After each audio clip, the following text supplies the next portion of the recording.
Hello.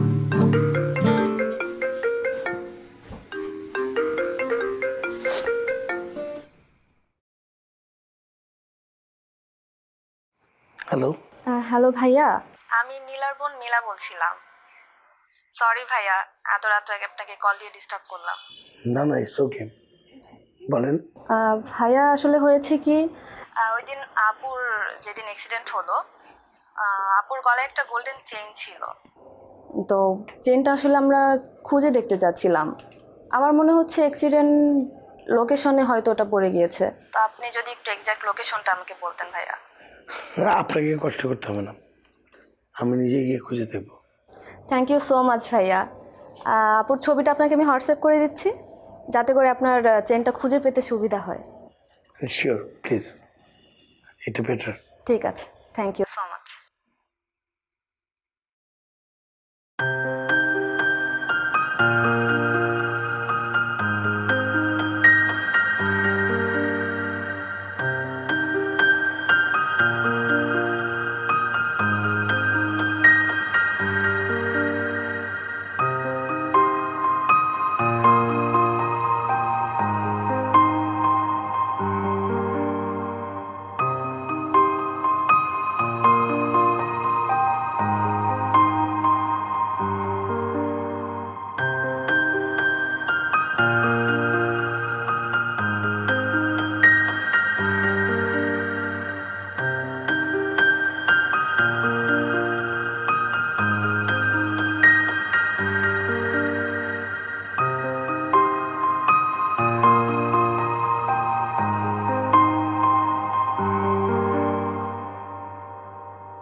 ইস, কত বড় একটা বিপদ গেল, আমি তো ভাবতেই পারছি না।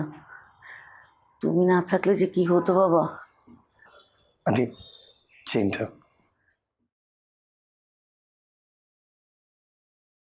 তুমি যে আমাদের কত বড় উপকার করেছো সেটা বোঝাতে পারবো না।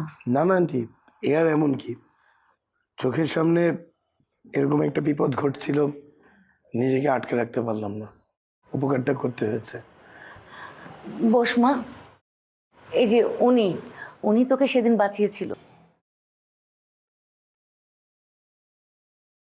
সরি হাসপাতালে আপনার সঙ্গে এমন আচরণ করার জন্য। না না, it's all right, it's totally fine. আসলে কত বড় একটা অ্যাক্সিডেন্ট ঘটে গেল আপনার জীবনে। আই হোপ এরকম ডিজাস্টার যাতে কারো জীবনে না আসে। আপনি এখন কেমন ফিল করছেন? মাথাটা সারাক্ষণ ঝিমঝিম করে। মা দেখ, এই চেনটা উনি ওখান থেকে পেয়েছে।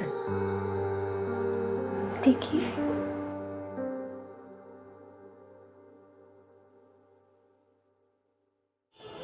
আপনি এটা কোথায় পেলেন? ওই স্পটেই, ওখানে রাস্তার ধারে পড়েছিল, আমি খুঁজে নিয়েছি। অবিশ্বাস্য। আমার মাথাটা প্রচন্ড ব্যথা করছে। আপু আপু রুমে চল। হ্যাঁ, ওকে নিয়ে চলো।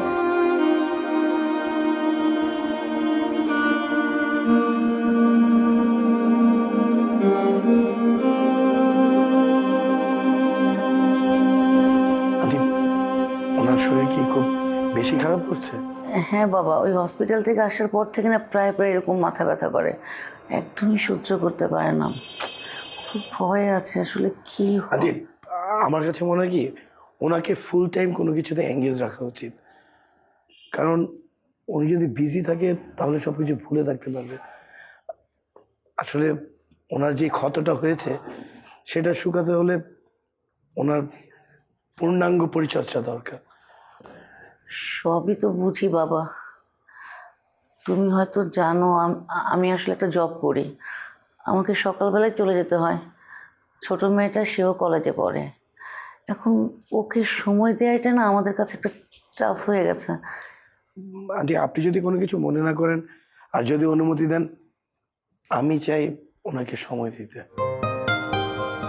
তুমি এত কষ্ট করবে? না আন্টি, এখানে কষ্টের কিছু নেই, ইটস অল রাইট, আমার জন্য ইটস টোটালি ফাইন। আমি তাহলে কালকে থেকে ওনাকে নিয়মিত সময় দিই। থ্যাংক ইউ সো মাচ বাবা।